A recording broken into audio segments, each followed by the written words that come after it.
Hi friends, welcome back to Rangu channel. ಇವತ್ತಿನ ಬ್ಲಾಗಲ್ಲಿ ನಾನು ನನ್ನ ತಂಗಿ ಎಂಗೇಜ್ಮೆಂಟು ಹೇಗಾಯಿತು ಅಂತ ನಿಮಗೆ ತೋರಿಸ್ತಾ ಇದ್ದೀನಿ. ಇವತ್ತು ಮಂಡೇ ಎಂಗೇಜ್ಮೆಂಟ್ ಆಯಿತು. ಅಂದರೆ ಗಣಪತಿ ಗೌರಿ ಗಣೇಶ ಹಬ್ಬದ ಹಿಂದಿನ ದಿನ ತುಂಬ ಚೆನ್ನಾಗೇ ಆಯಿತು. ಹೊರಟ್ವಿ ಮನೆಯಿಂದ. ಹೊರಡೋಕ್ಕಿಂತ ಮುಂಚೆ ವಿಡಿಯೋಗಳೇನು ಮಾಡ್ಕೊಳಕ್ಕಾಗಲಿಲ್ಲ, ಯಾಕಂದರೆ ಕೆಲಸ ಜಾಸ್ತಿ ಇದ್ದಿದ್ದರಿಂದ. ಸೊ ಎಂಗೇಜ್ಮೆಂಟ್ ಇದ್ದಿದ್ದು ಗಾಂಧಿ ಬಜಾರ್ ರೋಟಿಗರ್ ಹತ್ರ. ಅದಕ್ಕೆ ಮುಂಚೆ ಇಲ್ಲಿ ರೆಡಿ ಆಗಿಬಿಟ್ಟು ವಾಚ್ ಹಾಕ್ಕೊಂಡಿದ್ದೆ. ಅದು ನನಗೆ ಫಿಟ್ ಆಗಿರಲಿಲ್ಲ. ಸೊ ಅದನ್ನು ಫಿಟ್ ಮಾಡೋಣ ಅಂದ್ಬಿಟ್ಟು ಫಸ್ಟು ವಾಚ್ ಅಂಗಡಿಗೆ ಹೋಗಿದ್ದೆ. ವಾಚ್ ಅಂಗಡಿಗೆ ಹೋಗ್ಬಿಟ್ಟು ಅದನ್ನು ಫಿಟ್ ಮಾಡಿಸ್ಕೊಂಡು ಆಮೇಲೆ ಎಂಗೇಜ್ಮೆಂಟ್ಗೆ ಹೋದ್ವಿ. ಅವ್ರು ಫಿಟ್ ಮಾಡ್ತಾ ಇದ್ದಾರೆ. ಅದರಲ್ಲಿ ನನಗೆ 3 ಇದನ್ನು ತೆಗಿಬೇಕಾಗಿತ್ತು. ಅದೇನಂತಾರೆ ಆ್ಯಕ್ಚುಲಿ ಅದರದ್ದು ಗೊತ್ತಿಲ್ಲ ನನಗೆ. ಆಮೇಲೆ ಫಿಟ್ ಆಯಿತು, ಕರೆಕ್ಟ್ ಆಯಿತು. ನಾನು ಯಾವಾಗಲೂ ರೈಟ್ ಸೈಡೇ ವಾಚ್ ಕಟ್ಟೋದು, ಲೆಫ್ಟ್ ಸೈಡ್ ಕಟ್ಟಲ್ಲ ನಾನು. ಸೊ ಫಿಟ್ ಆಯಿತು. ಅದಾದಮೇಲೆ ಹೋದ್ವಿ. ನಾನು ಹೇಳಿದ್ನಲ್ಲ, ಎಂಗೇಜ್ಮೆಂಟ್ ಇದ್ದಿದ್ದು ಗಾಂಧಿ ಬಜಾರ್ ರೋಟಿಗರಲ್ಲಿ. ತುಂಬ ಚೆನ್ನಾಗಿತ್ತು, ತುಂಬ ಚೆನ್ನಾಗಾಯಿತು. ನಾವು ಹೋದಾಗ ನಾವು ಒಂದಷ್ಟು ಜನ ಮಾತ್ರ ಬಂದದ್ದು, ಬೇರೆಯವರೆಲ್ಲ ಇನ್ನೂ ಬಂದಿರಲಿಲ್ಲ. ಸೊ ಅಷ್ಟರಲ್ಲಿ ನಾನು ವೀಡಿಯೋ ಮಾಡ್ಕೊಳ್ಳೋಣ ಅಂತ ಮಾಡ್ಕೊತಾ ಇದ್ದೆ. ಅದಾದಮೇಲೆ ಅಷ್ಟರಲ್ಲಿ ನನ್ನ ತಂಗಿ ಫೋಟೋ ಶೂಟಿಂಗ್ ನಡೀತಾ ಇತ್ತು ಮೇಲ್ಗಡೆ. ನನ್ನ ತಂಗಿ ಮತ್ತು ಹುಡುಗನ ಜೊತೆ. ಹುಡುಗನ ಹೆಸರು ಪ್ರವೀಣ್ ಅಂತ. ಇಬ್ಬರು ಪೇರ್ ತುಂಬ ಚೆನ್ನಾಗಿದೆ, ತುಂಬ ಅಂದರೆ ತುಂಬ ಚೆನ್ನಾಗಿದೆ. ಇಬ್ರಿಗೂ ಒಳ್ಳೆ ಸೂಟಬಲ್ ಅಂತಲೇ ಹೇಳ್ಬೋದು. ಮೇಡ್ ಫಾರ್ ಈಚ್ ಅದರ್ ಅಂತ. ಫೋಟೋಸ್ ತೊಗೊತಾ ಇದ್ಲು. ನಾನು ಹೋಗಿದ ತಕ್ಷಣ ಅವಳಿಗೆ ನಾಚಿಕೆ ಸ್ಟಾರ್ಟ್ ಆಗಿಬಿಡ್ತು. ಸಿಕ್ಕಾಪಟ್ಟೆ ನಾಚ್ಕೊತಾ ಇದ್ಲು. ಫೋಟೋ ಶೂಟ್ ಮಾಡಿವಾಗ ಗೊತ್ತು ಫೋಟೋಗ್ರಾಫರ್ಸು ಕಪಲ್ಸ್ಗೆ ಏನೇನು ಹೇಳ್ತಾ ಇರ್ತಾರೆ ಅಂದ್ಬಿಟ್ಟು. ಅದನ್ನೆಲ್ಲ ಮಾಡೋಕ್ಕೆ ಸ್ವಲ್ಪ ನಾಚಿಕೆ ಆಗ್ತಾಯಿತ್ತು ಇವಳಿಗೆ. ಇದು ಟೋಟಲಿ ಅರೇಂಜ್ ಮ್ಯಾರೇಜ್. ಅಂದರೆ ಮನೆಯವರು ನೋಡಿ ಅವಳು ಒಪ್ಪಿ ಮದುವೆ ಆಗ್ತಾ ಇರೋದು. ಸೊ ಹುಡುಗ ಕೂಡ ಒಳ್ಳೆಯವನೇ, ಹುಡುಗಿ ಕೂಡ ಅದಕ್ಕಿಂತ ಡಬಲ್ ಒಳ್ಳೆಯವಳೆ. ಇಬ್ಬರು ಒಳ್ಳೆಯವರೇ. ಸೊ ಇಬ್ರಿಗೂ ಜೋಡಿ ಕೂಡ ಚೆನ್ನಾಗಿದೆ. ಇಲ್ಲಿ ಫಸ್ಟು ರೆಡಿ ಆಗೋಕ್ಕೆ ಅವರ ಅಣ್ಣಂದಿರು ಕೊಟ್ಟಿರೋ ಸೀರೆ ಜುವೆಲ್ಸು ಹಾಕ್ಕೊಂಡಿದ್ಲು. ಒಂದು ಸ್ಯಾರಿ ಒಬ್ಬಣ್ಣ ಕೊಡಿಸಿದ್ದು, ಇನ್ನೊಂದು ಜುವೆಲ್ಸು ಒಬ್ಬಣ್ಣ ಕೊಡಿಸಿದ್ದು. ಅದನ್ನು ಹಾಕ್ಕೊಂಡು ರೆಡಿಯಾಗಿದ್ಲು. ಅವಳು ಕೂಡ ತುಂಬ ಎಮೋಷ್ನಲ್ಲು. ನೋಡೋಕ್ಕೆ ಮಾತ್ರ ಫುಲ್ಲು ರಫ್ ಆ್ಯಂಡ್ ಟಫ್ ಇದ್ದಳು ಅಷ್ಟೇ. ಸೊ ಅದನ್ನೆಲ್ಲ ಹಾಕ್ಕೊಂಡು ರೆಡಿಯಾಗಿದ್ಲು. ತುಂಬ ಕ್ಯೂಟಾಗಿ ರೆಡಿಯಾಗಿದ್ಲು, ಚೆನ್ನಾಗಿ ಕಾಣಿಸ್ತಾ ಇದ್ಲು. ಅಲ್ಲೆಲ್ಲ ಫೋಟೋಗ್ರಫಿ ಮುಗಿಸ್ಕೊಂಡ್ರು. ಅದಾದಮೇಲೆ ಅದು ಮೆಹಂದಿ ಎಲ್ಲ ಹಾಕಿರೋದು ತೋರಿಸ್ತಾ ಇದ್ಲು ಹೇಗಿದೆ ಅಂತ. ತುಂಬ ಚೆನ್ನಾಗಿತ್ತು, ಚೆನ್ನಾಗಿ ಕಾಣಿಸ್ತಾ ಇದ್ರು ಇಬ್ಬರು ಕೂಡ. ಸ್ಯಾರಿ ಕೂಡ ಚೆನ್ನಾಗಿತ್ತು, ಜುವೆಲ್ಸ್ ಕೂಡ ಚೆನ್ನಾಗಿತ್ತು ಅವಳು ಹಾಕಿರೋದು. ಸೊ ಅಲ್ಲೆಲ್ಲ ಎಲ್ಲರೂ ಶೂಟಿಂಗ್ ಹತ್ರ, ನನ್ನ ಫೋಟೋ ಶೂಟ್ ಎಲ್ಲಿ ನಡೀತಾ ಇತ್ತು ಅಲ್ಲಿಗೆ ಬಂದರು, ಮಾತಾಡಿಸ್ತಾ ಇದ್ರು. ಯಾಕಂದರೆ ಎಲ್ಲಿ ಹುಡುಗ ಹುಡುಗಿ ಇರ್ತಾರೋ ಅಲ್ಲಿ ಹೋಗ್ತಾರೆ ಎಲ್ಲರೂ, ಯಾಕಂದರೆ ಮಾತಾಡಿಸ್ಬೇಕಲ್ಲ, ಅದಕ್ಕೋಸ್ಕರ. ಅದೆಲ್ಲ ಮುಗಿಸ್ಕೊಂಡು ಕೆಳಗಡೆ ಬಂದ್ವಿ. ಕೆಳಗಡೆ ಬಂದ ಮೇಲೆ ಆಗಲೇ ಸ್ವಲ್ಪ ಜನ ಬರ್ತಾಯಿದ್ರು. ನನ್ನ ತಂಗಿ ಬಂದಿದ್ಲು. ಆ್ಯಕ್ಚುಲಿ ನಾನು ಆವಾಗ ಮೀಟ್ ಮಾಡಿದೆ, ನನ್ನ ತಂಗಿನೂ ನಮ್ಮ ಆಂಟಿನೂ. ಆವಾಗ ಬರ್ತಾಯಿದ್ರು ಎಲ್ಲ ಜನನೂ. ಆ್ಯಕ್ಚುಲಿ ಎಂಗೇಜ್ಮೆಂಟ್ ಇದ್ದಿದ್ದೆ 11ಗೆ. ಸೊ 11ಗೆ ಅಂದರೆ ತೀರಾ ಹತ್ರದವ್ರು ಮಾತ್ರ ಬೇಗ ಬರ್ತಾರೆ, ಇನ್ನು ಮಿಕ್ಕಿದವರೆಲ್ಲ ಲೇಟೇ ಬರೋದು. ಆವಾಗ ಬರ್ತಾಯಿದ್ರು ಜನ. ಇವರು ನಮ್ಮ ತಾತ ಕೂಡ ಬಂದಿದ್ದರು. ಅವ್ರಿಗಾಗಲ್ಲ, ಆದರೂ ಕೂಡ ಬಂದು ಕೂತಿದ್ರು. ಎಷ್ಟು ಅವರ್ ಅಂದರೆ ಸುಮಾರು ಒಂದು 5 ಅವರ್ ಕೂತಿದ್ರು ಪಾಪ. ಆಗದೇ ಇದ್ರೂ ಕೂತ್ಕೊಂಡು ಮೊಮ್ಮಗಳ ಎಂಗೇಜ್ಮೆಂಟೆಲ್ಲ ನೋಡಿ ಎಂಜಾಯ್ ಮಾಡ್ತಾಯಿದ್ರು. ಇವರೆಲ್ಲ ನಮ್ಮ ರಿಲೇಷನ್ಸೇ, ಇಲ್ಲಿ ಯಾರೂ ಔಟ್ಸೈಡರ್ ಇಲ್ಲ. ಸೊ ಸ್ಟಾರ್ಟಿಂಗ್ ಆಗಿರೋದ್ರಿಂದ ಎಲ್ಲರೂ ರಿಲೇಷನ್ಸೇ ಇರೋದು. ಅದಾದಮೇಲೆ ಎಂಗೇಜ್ಮೆಂಟ್ಗೆ ಹುಡುಗನ ಕಡೆಯವರು ಎಲ್ಲ ರೆಡಿ ಮಾಡ್ತಾಯಿದ್ರು. ಎಲ್ಲ ಜೋಡಿಸೋದು, ತಟ್ಟೆ ಎಲ್ಲ ತಂದಿರ್ತಾರಲ್ಲ ಅದೆಲ್ಲ ಜೋಡಿಸೋದು ರೆಡಿ ಮಾಡ್ತಾಯಿದ್ರು. ಅಷ್ಟರಲ್ಲಿ ಪಪ್ಪ ಮಮ್ಮಿ ಬಂದರು. ಎಲ್ಲ ಜೊತೆನೇ ಬಂದ್ವಿ. ಬಟ್ ಅದು ಕಾರ್ ಪಾರ್ಕಿಂಗ್ ಪ್ರಾಬ್ಲಮ್ ಆಗಿ ಸ್ವಲ್ಪ ಲೇಟ್ ಆಯಿತು. ಅವರು ಕಾರ್ ಪಾರ್ಕಿಂಗ್ ಮಾಡಿಬಿಟ್ಟು ಬಂದರು. ಅಷ್ಟರಲ್ಲಿ ನಾನು ಇಷ್ಟೆಲ್ಲ ಮುಗಿಸ್ಕೊಂಡೆ. ಗಾಂಧಿ ಬಜಾರ್ ಅಂದರೆ ಮೊದಲೇ ಹೇಳ್ಬೇಕಾ, ಪಾರ್ಕಿಂಗಿಗೂ ತುಂಬಾ ಕಷ್ಟ. ನನ್ನ ತಂಗಿನ ಎಂಗೇಜ್ಮೆಂಟ್ಗೆ ಕೂರಿಸಿದ್ರು ಶಾಸ್ತ್ರ ಮಾಡೋಕ್ಕೆ. ಹುಡುಗನ ಕಡೆಯವರೆಲ್ಲ ನೀಟಾಗಿ ಜೋಡಿಸಿದ್ರು. ಅಂದರೆ ವಿಳ್ಯೆದೆಲೆ, ಬಾಳೆದೆಲೆ, ಕಡಲೆ ಏನೇನೋ ಅದಕ್ಕೆ ತಂದಿರ್ತಾರಲ್ವ, ಸ್ಯಾರಿ ಆಗಿರ್ಬೋದು, ಪೈನಾಪಲ್ ಅಂದರೆ ಹಣ್ಣುಗಳಾಗಿರ್ಬೋದು, ಈ ರೀತಿ ಅವ್ರ ಕಡೆ ಏನು ಶಾಸ್ತ್ರ ಇದೆಯೋ ಅದನ್ನೆಲ್ಲ ಜೋಡಿಸಿ ಎಂಗೇಜ್ಮೆಂಟಿಗೆ ರೆಡಿ ಮಾಡಿದ್ರು. ಇದೆಲ್ಲ ಆದಮೇಲೆ ದೀಪ ಎಲ್ಲ ಹಚ್ಚಿಸಿದ್ರು. ದೀಪ ಎಲ್ಲ ಹಚ್ಚಿದ್ಮೇಲೆ ಯಾವುದೇ ನಮ್ಮ ಕಡೆ ರೆಡಿ ಆಗಬೇಕು ಅಂದರು ಫಸ್ಟು ನಾವು ದೀಪ ಹಚ್ಬಿಟ್ಟೆ ಮಾಡೋದು. ಅದೇ ರೀತಿ ಇಲ್ಲೂ ಕೂಡ ಮಾಡಿದ್ರು. ಸ್ವೀಟ್ಸ್ ಅಂತೆ ಎಲ್ಲ ರೀತಿಯೂ ತಂದಿದ್ರು. ಆ್ಯಕ್ಚುಲಿ ಅವ್ರು ತಂದಿರೋ ಸ್ಯಾರಿ ಕೂಡ ಚೆನ್ನಾಗಿತ್ತು. ಅದನ್ನು ಕೂಡ ಗಗನನೇ ಸೆಲೆಕ್ಟ್ ಮಾಡಿದ್ಲು. ಅದಾದಮೇಲೆ ಫಸ್ಟು ಶಾಸ್ತ್ರನ ನಮ್ಮ ಆಂಟಿನೇ, ಅಂದರೆ ನಮ್ಮ ಚಿಕ್ಕಮ್ಮ ಅವರೇ ಸ್ಟಾರ್ಟ್ ಮಾಡಿದ್ದು. ಅವ್ರು ಹೇಳಿದ್ರು ನೀವೇ ಸ್ಟಾರ್ಟ್ ಮಾಡಿ ಅಂತ. ನಮ್ಮ ಆಂಟಿನೇ ನೀಟಾಗಿ ದೀಪಕ್ಕೆಲ್ಲ ಫಸ್ಟು ಪೂಜೆ ಮಾಡಿ, ಅದಾದಮೇಲೆ ಅವಳಿಗೆ ಮಡ್ಲಕ್ಕಿಗೆ ಎಲ್ಲ ತುಂಬೋದು, ಅವಳಿಗೆ ಅರಿಶಿನ ಕುಂಕುಮ ಇಡೋದು, ಈ ರೀತಿ ಎಲ್ಲ ಮಾಡಿದರು. ಮಡ್ಲಕ್ಕಿಗೆ ಬಾಳೆಹಣ್ಣಂತೆ ಮಾಡಿರೋ ತಿಂಡಿಗಳನ್ನೆಲ್ಲ ಇಡ್ತಾರೆ. ಅದನ್ನೆಲ್ಲ ಕಟ್ಟಿ ಇದನ್ನು ಅಂದರೆ ಟವಲಲ್ಲಿ ಕಟ್ಟಿರ್ತಾರೆ.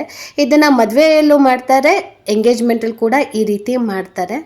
ಸೊ ನಮ್ಮ ಆಂಟಿ ಆದಮೇಲೆ ನಮ್ಮ ಮಮ್ಮಿ ಮಾಡ್ತು ಶಾಸ್ತ್ರ, ಮತ್ತು ಅವ್ರ ಕಡೆಯವರೆಲ್ಲ ಶಾಸ್ತ್ರ ಮಾಡಿ ಒಂದೊಂದೇ ತಟ್ಟೆನ ನೀಟಾಗಿ ಅವಳ ಕೈಲಿ ಮುಚ್ಚಿಸ್ತಾರೆ, ಅಂದರೆ ನಮಸ್ಕಾರ ಮಾಡಿಸ್ತಾರೆ. ಇದು ಶಾಸ್ತ್ರಗಳು ಈ ರೀತಿ ನಡೀತಾ ಹೋಗ್ತು. ತುಂಬ ಚೆನ್ನಾಗಾಯಿತು, ತುಂಬ ಪೀಸ್ಫುಲ್ ಆಗಿತ್ತು. ಯಾವುದೇ ರೀತಿ ಗಲಾಟೆ ಆಗಲಿ ಇದಾಗಲಿ ಅರ್ಜೆಂಟ್ ಆಗಲಿ ಏನಿರಲಿಲ್ಲ, ನೀಟಾಗಿ ಮಾಡಿದ್ರು. ನಾನು ಹೇಳೋದಾದರೆ ಮದುವೆ ಆಗಲಿ ಎಂಗೇಜ್ಮೆಂಟ್ ಆಗಲಿ ಈ ರೀತಿ ಶಾಸ್ತ್ರಗಳನ್ನ ಹೆಣ್ಣಾಗಲಿ ಗಂಡಾಗಲಿ ಮಾಡಿಸ್ಕೊಳ್ಳೇಬೇಕು. ಅದಕ್ಕೆ ಒಂದು ಅರ್ಥ ಇರುತ್ತೆ. ಮತ್ತು ಹಿರಿಯರು ಆ ಶಾಸ್ತ್ರ ಮಾಡುವಾಗ ಹರಿಸ್ತಾರಲ್ಲ, ಅದು ನಮ್ಮ ಜೀವನಕ್ಕೆ ಅಂದರೆ ಮುಂದಿನ ಜೀವನಕ್ಕೆ ಒಳ್ಳೆಯದಾಗುತ್ತೆ ಅಂತ ನನ್ನ ನಂಬಿಕೆ. ಸೊ ಈ ರೀತಿ ಹಿರಿಯರು ಸುಮ್ಮನೆ ಮಾಡಿರೋಲ್ಲ, ಎಲ್ಲ ಶಾಸ್ತ್ರಗಳನ್ನೂ ಎಲ್ಲರೂ ಕೂಡ ಮಾಡಿಸ್ಕೊಬೇಕಾಗುತ್ತೆ. ಅದರಲ್ಲೂ ಹೆಣ್ಮಕ್ಳಿಗೆ ಈ ರೀತಿ ಶಾಸ್ತ್ರಗಳಂದರೆ ತುಂಬಾ ಇಷ್ಟ ಆಗುತ್ತೆ. ಯಾರೂ ಕೂಡ ನನಗೆ ಈ ಶಾಸ್ತ್ರ ಬೇಡ ಅನ್ನೋರು ಇರಲ್ಲ, ತುಂಬ ಇಷ್ಟಪಟ್ಟು ಮಾಡಿಸ್ಕೊತಾರೆ. ಅವ್ರ ಕಡೆಯವರು ನಮ್ಮ ಕಡೆಯವರು ಇಬ್ಬರು ಸೇರಿಸಿ ಈ ರೀತಿ ಶಾಸ್ತ್ರಗಳನ್ನೆಲ್ಲ ಮಾಡಿದ್ರು. ಎಲ್ಲ ಮಾಡಿದ್ಮೇಲೆ ನನ್ನ ತಂಗಿದಿರು ಇಬ್ಬರು ಆಗಲೇ ಸುಸ್ತಾಗಿ ಕೂತ್ಬಿಟ್ಟಿದ್ರು. ನನ್ನ ತಂಗಿ ಅವಳು ನನ್ನ ತಂಗಿ ಫ್ರೆಂಡು. ಅದಾದಮೇಲೆ ಅವ್ರದ್ದು ಏನು ಒಂದು ಸಿಂಪಲ್ ಶಾಸ್ತ್ರ ಆಯಿತು, ಅದನ್ನು ಮುಗಿಸ್ಬಿಟ್ಟು ಅವ್ರಾಗ ಗಂಡನ ಕಡೆಯವರು ಕಟ್ಟಿದ್ರಲ್ಲ ಸ್ಯಾರಿ, ಅದನ್ನು ಉಟ್ಕೊಳ್ಳೋಕ್ಕೆ ಕಳಿಸಿದ್ರು. ಅಷ್ಟರಲ್ಲಿ ಇಲ್ಲಿ ಉಂಗುರ ಎಲ್ಲ ರೆಡಿ ಮಾಡಿಸಿದ್ರು. ಒಂದು ಉಂಗುರದಲ್ಲಿ ಹೆಸರಿತ್ತು, ಅಂದರೆ ಗಗನ ಪ್ರವೀಣ್ ಅಂತ ಹೆಸರಿತ್ತು. ಆ್ಯಕ್ಚುಲಿ ನಂಗೆ ತುಂಬ ಇಷ್ಟ ಆಯಿತು, ಸಿಂಪಲ್ಲಾಗಿ ತುಂಬ ಚೆನ್ನಾಗಿತ್ತು. ಅವಾಗೆಲ್ಲ ಉಂಗುರ ಅಂದರೆ ಒಳ್ಳೆ ದೊಡ್ಡದಾಗಿ ಅಲ್ಲ ಒಂಥರ ಮಾಡಿಸ್ತಾಯಿದ್ರು. ಬಟ್ ನನಗೆ ಈ ರೀತಿ ಸಿಂಪಲ್ ಉಂಗುರ ತುಂಬಾ ಇಷ್ಟ ಆಯಿತು ವಿತ್ ನೇಮ್.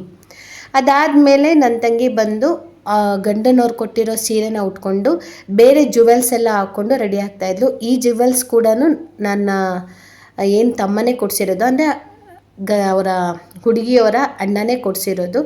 ಅವ್ರಿಗೂ ಖುಷಿಯಾಗಿದೆ ನನ್ನ ತಂಗಿ ಎಂಗೇಜ್ಮೆಂಟ್ ಆಗ್ತಾಯಿದೆ, ಮದುವೆ ಆಗ್ತಾಳೆ ಅಂತ. ಸೊ ಅದಕ್ಕೋಸ್ಕರ ಖುಷಿಯಲ್ಲಿ ಕೊಡಿಸಿದ್ದಾರೆ.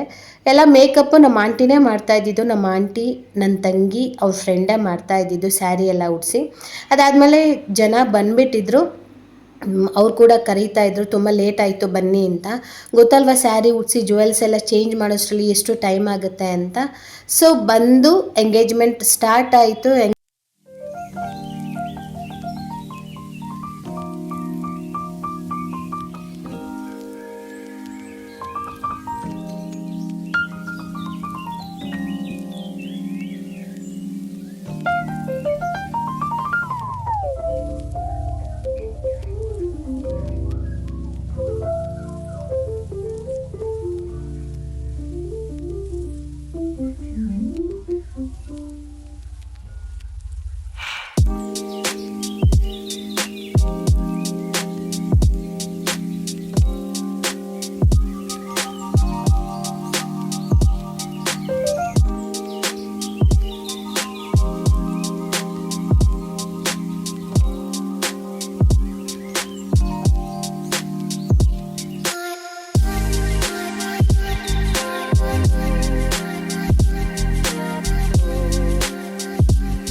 ಎಂಗೇಜ್ಮೆಂಟ್ ಎಲ್ಲ ಆದಮೇಲೆ ಫೋಟೋ ಎಲ್ಲ ತೆಗೆಸ್ಕೊಂಡು ಆದಮೇಲೆ ಲಾಸ್ಟ್ಲಿ ನಾವು ಊಟಕ್ಕೆ ಹೋದ್ವಿ. ಎಲ್ಲರೂ ಒಟ್ಟಿಗೆ ಹೋದ್ವಿ. ಲಾಸ್ಟ್ ಅದು ಊಟ ಅಂದರೆ 4ಗೆಲ್ಲ ಕ್ಲೋಸ್ ಮಾಡಬೇಕಿತ್ತು. ಊಟದ ಐಟಮ್ ಮಾತ್ರ ಸಿಕ್ಕಾಪಟ್ಟೆ ಇತ್ತು. ಯಾರಿಗೂ ಅಷ್ಟು ಊಟ ಮಾಡೋಕ್ಕೆ ಆಗಲಿಲ್ಲ. ಎಷ್ಟೋ ಐಟಮ್ ಬಿಟ್ಬಿಟ್ವಿ ನಾವು. ಸೊ ಫಸ್ಟು ನಾವು ಸ್ಟಾರ್ಟರ್ಸು ಇದಿತ್ತು ಅಂದರೆ ಟೊಮೊಟೊ ಸೂಪ್ ಇತ್ತು, ಅಲ್ಲಿಂದ ಸ್ಟಾರ್ಟ್ ಮಾಡಿದ್ವಿ. ಸೊ ಒಂದು ಹಣ್ಣುಗಳಿತ್ತು, ಕ್ಯಾರೆಟ್, ಕುಕುಂಬರು, ಪೈನಾಪಲ್ಲು, ವಾಟರ್ ಮೆಲನ್ನು, ಕೋಸಂಬರಿ, ಈ ರೀತಿ ಸ್ಟಾರ್ಟಿಂಗ್ ಇತ್ತು. ಅಂದರೆ ಅದಾದಮೇಲೆ ಮೇನ್ ಡಿಶ್ಶಸ್ ಸ್ಟಾರ್ಟ್ ಆಗ್ತಾ ಇದ್ದಿದ್ದು. ಸೊ ನಮ್ಗೆ ಅಲ್ಲೇನು ಬೇಕು ಅದನ್ನು ಹಾಕ್ಕೊಂಡ್ವಿ. ಸ್ಟಾರ್ಟಿಂಗೆಲ್ಲ ಲೈಟಾಗಿ ತಿನ್ನೋ ಐಟಮ್ಸ್ ಇತ್ತು. ಡಯಟ್ ಮಾಡೋರ್ಗಂತೂ ಸೂಪರ್ ಅಂತಲೇ ಹೇಳ್ಬೋದು. ಸೊ ಅದನ್ನೆಲ್ಲ ಹಾಕ್ಕೊಂಡ್ವಿ. ಅದಾದಮೇಲೆ ಮೇನ್ ಡಿಶ್ಗೆ ಹೋಗಬೇಕಾಗಿತ್ತು. ನಾನು ಸ್ಟಾರ್ಟಿಂಗ್ ಇದು ಹಾಕ್ಕೊಂಡು ಸ್ವಲ್ಪ ಗೋಬಿ ಇತ್ತು, ಗೋಬಿ ಅದಾದಮೇಲೆ ಮಸಾಲೆ ದೋಸೆ ಹಾಕ್ಸ್ಕೊಂಡೆ. ಮಸಾಲೆ ದೋಸೆ ಯಾವಾಗಲೂ ಫೇವ್ರೇಟೆ. ಸೊ ಅದನ್ನು ಹಾಕ್ಸ್ಕೊಂಡು ಫಸ್ಟ್ ಊಟ ಮಾಡ್ತಾಯಿದ್ದೆ. ಇಲ್ಲಿ ನಮ್ಮಪ್ಪ, ನಮ್ಮಮ್ಮ, ನಮ್ಮ ತಾತ ಎಲ್ಲ ಊಟ ಮಾಡ್ತಾಯಿದ್ರು. ಎಲ್ಲರಿಗೂ ಊಟ ಇಷ್ಟ ಆಯಿತು. ಯಾರು ಕೂಡ ಊಟ ಚೆನ್ನಾಗಿಲ್ಲ ಅಂತ ಯಾರು ಕೂಡ ಹೇಳಲಿಲ್ಲ. ಬಟ್ ಐಟಮ್ ಜಾಸ್ತಿ ಆಯಿತು, ಯಾವುದು ಟೇಸ್ಟ್ ಮಾಡೋಕ್ಕಾಗಲಿಲ್ಲ ಅಂತ ಹೇಳಿದ್ರು ಹೊರತು ಊಟ ಚೆನ್ನಾಗಿರಲಿಲ್ಲ ಅಂತ ಯಾರು ಕೂಡ ಇರಲಿಲ್ಲ. ಬಟ್ ಇನ್ನೊಂದು ಏನಂತ ಅಂದರೆ ಊಟ ಟೇಬಲ್ ಹೇಗೆ ಹಾಕಿದ್ರು ಅಂದರೆ ರೋಡು ಕಾಣಿಸೋ ಥರ. ಸೊ ರೋಡು ಮತ್ತು ಅಲ್ಲಿ ಒಂದು ಸ್ವಲ್ಪ ಗ್ರೀನರಿ ಇತ್ತು, ಅದನ್ನು ನೋಡಿಕೊಂಡು ಊಟ ಮಾಡ್ಬೋದು. ಟೈಮ್ ಪಾಸ್ ಚೆನ್ನಾಗಿ ಆಗ್ತಾಯಿತ್ತು. ಅದಾದಮೇಲೆ ನಾನು ಮಸಾಲೆ ದೋಸೆ ಹಾಕ್ಸ್ಕೊಂಡು 2 ಪೂರಿ ಹಾಕ್ಸ್ಕೊಂಡೆ. ಪೂರಿ ಪ್ಲಸ್ ಅದಕ್ಕೆ ಸಾಗು. ಟೇಸ್ಟ್ ಎಲ್ಲ ಚೆನ್ನಾಗಿತ್ತು, ಸೂಪರಾಗಿತ್ತು. ಅದಾದಮೇಲೆ ಬೇರೆ ಐಟಮ್ಗೆ ನಿಜ ಹೋಗೋಕ್ಕಾಗಲ್ಲ, ಅಷ್ಟು ಐಟಮ್ಸ್ ಇತ್ತು. ಜಸ್ಟ್ ಐಟಮ್ಸ್ನ ನಾನು ತೋರಿಸಿದ್ದೀನಿ ಏನೇನಿತ್ತು ಏನಂತ. ಅದಾದಮೇಲೆ ಜಾಮೂನ್ ವಿತ್ ಐಸ್ ಕ್ರೀಮ್ ತಿಂದೆ. ಜಾಮೂನ್ ಫಸ್ಟ್ ತಿಂದು ಐಸ್ ಕ್ರೀಮ್ ತಿನ್ನೋಣ ಅಂತ, ಬೇಡ ಜಾಮೂನ್ ವಿತ್ ಐಸ್ ಕ್ರೀಮೇ ತಿನ್ನೋಣ ಅಂತ. ಬಟ್ ಟೇಸ್ಟ್ ಚೆನ್ನಾಗಿತ್ತು, ಅದು ಕೂಡ ಚೆನ್ನಾಗಿ ತಿಂದ್ವಿ. ಚೆನ್ನಾಗಿ ತಿಂದ ಆದಮೇಲೆ ನೆಕ್ಸ್ಟ್ ಏನೇನು ಐಟಮ್ಸ್ ಇದೆ ಅಂತ ತೋರಿಸ್ತಾ ಇದ್ದೀನಿ. ಇದು ಟೊಮೊಟೊ ಸೂಪ್ ಇದು ನನಗೆ ಇಷ್ಟ ಆಯಿತು. ನಾನು ಆ್ಯಕ್ಚುಲಿ ಸ್ಟಾರ್ಟಿಂಗ್ ತೊಗೋಬೇಕಾಯಿತು, ನಾನು ಲಾಸ್ಟಲ್ಲಿ ತೊಗೊಂಡೆ. ನನಗೆ ಫಸ್ಟ್ ಬೇಡ ಅಂದ್ಬಿಟ್ಟು. ಅದಾದಮೇಲೆ ಚಿರೋಟಿ ಇತ್ತು, ಬೋಂಡ ಮತ್ತು ಅನ್ನ, ಪಲಾವ್, ಸಾಂಬಾರು, ಮೊಸರನ್ನ, ಪಾಯಸ, ಇದೆಲ್ಲ ಐಟಮ್ಸು ಇತ್ತು. ಯಾರು ಕೂಡ ತಿಂದಿಲ್ಲ. ಕೆಲವ್ರು ಮಾತ್ರ ಅಷ್ಟು ಐಟಮ್ಸ್ಗೆ ಹೋಗಿದ್ದು. ಸುಮಾರು ಒಂದು 15 ಐಟಮ್ ಇತ್ತು ಅನಿಸುತ್ತೆ, 15ರಿಂದ 16 ಐಟಮ್ ಇತ್ತು ಅನಿಸುತ್ತೆ. ಅದೆಲ್ಲ ಊಟ ಮಾಡಿದ್ವಿ. ಊಟ ಎಲ್ಲ ಮಾಡಿದ್ಮೇಲೆ ಅಲ್ಲೇ ಕೂತ್ಕೊಂಡು ಟೈಮ್ ಪಾಸ್ ಮಾಡ್ತಾಯಿದ್ವಿ. ಎಲ್ಲ ನಮ್ಮ ಫ್ಯಾಮಿಲಿ ಮತ್ತು ಫ್ರೆಂಡ್ಸೇ ಇರೋದು. ಎಲ್ಲ ಆದಮೇಲೆ ಬಂದು ಹುಡುಗಿಗೆ ಲಾಸ್ಟಲ್ಲಿ ಆರತಿ ಮಾಡಬೇಕು. ಆರತಿ ಮಾಡ್ತಾಯಿದ್ದೀವಿ, ಯಾಕಂದರೆ ಎಲ್ಲರದ್ದು ದೃಷ್ಟಿ ಬಿದ್ದಿರುತ್ತೆ ಅಂತ. ನೀಟಾಗಿ ಆರತಿ ಮಾಡ್ತಾಯಿದ್ವಿ. ಅಲ್ಲಿ ಕೂಡ ತಮಾಷೆ ಮಾಡ್ತಾಯಿದ್ರು, ರೇಗಿಸ್ತಾಯಿದ್ರು. ಎಲ್ಲ ಆರತಿ ಮಾಡಿ ನೆಕ್ಸ್ಟು ಅವ್ರಿಗೆ 4ಗೆ ಇನ್ನೊಂದು ಈವೆಂಟ್ ಇತ್ತು. 4:30ಗೆ ನೆಕ್ಸ್ಟ್ ಇನ್ನೊಂದು ಈವೆಂಟ್ ಇತ್ತು. ಸೊ ಅವ್ರು ಹೇಳಿದ್ರು ಟೈಮ್ ಆಗಿದೆ ಅಂತ. ಸೊ ಎಲ್ಲ ಪ್ಯಾಕಿಂಗ್ ಮಾಡಿಕೊಂಡು ಹೊರಟ್ವಿ. ಹುಡುಗಿ ಅಂತೂ ಎಂಗೇಜ್ ಆಗೋದ್ರು. ತುಂಬ ಖುಷಿ ಅವ್ರ ಮುಖದಲ್ಲಿ. ಆ ಖುಷಿ ನೋಡಿಕೊಂಡೆ ನಾವು ಕೂಡ ಹೊರಟ್ವಿ. ನನ್ನ ಫ್ರೆಂಡು ನಾನು ಮನೆಗೆ ಬಂದ್ವಿ. ಫ್ಯಾಮಿಲಿ ಕ್ಯಾರಲ್ಲಿ ಹೋಯ್ತು ಎಲ್ಲರೂ, ನಾನು ನನ್ನ ಫ್ರೆಂಡ್ ಮಾತ್ರ ಮನೆಗೆ ಬಂದ್ವಿ. ಸೊ ಈ ರೀತಿ ಇತ್ತು ನನ್ನ ತಂಗಿ ಎಂಗೇಜ್ಮೆಂಟ್ ಹೇಳ್ತಾ ಈ ವಿಡಿಯೋ ಇಲ್ಲಿಗೆ ಏನು ಮಾಡ್ತಾಯಿದ್ದೀನಿ. ಈ ವಿಡಿಯೋ ನಿಮ್ಗೆ ಯಾರಿಗಾದ್ರೂ ಇಷ್ಟ ಆದರೆ ಲೈಕ್ ಮಾಡಿ, ಶೇರ್ ಮಾಡಿ, ಸಬ್ಸ್ಕ್ರೈಬ್ ಮಾಡಿಕೊಂಡು ನನ್ನ ಚಾನಲನ್ನು ನೋಡಿ. ಸಬ್ಸ್ಕ್ರೈಬ್ ಮಾಡ್ಕೊಂಡ್ಮೇಲೆ ಬೆಲ್ ಬಟನ್ ಪ್ರೆಸ್ ಮಾಡೋದು ಮರಿಬೇಡಿ ಅಂತ ಹೇಳ್ತಾ ಈ ವಿಡಿಯೋ ಇಲ್ಲಿಗೆ ಏನು ಮಾಡ್ತಾಯಿದ್ದೀನಿ. ನೆಕ್ಸ್ಟ್ ವಿಡಿಯೋದಲ್ಲಿ ಸಿಗ್ತೀನಿ. Thank you, bye.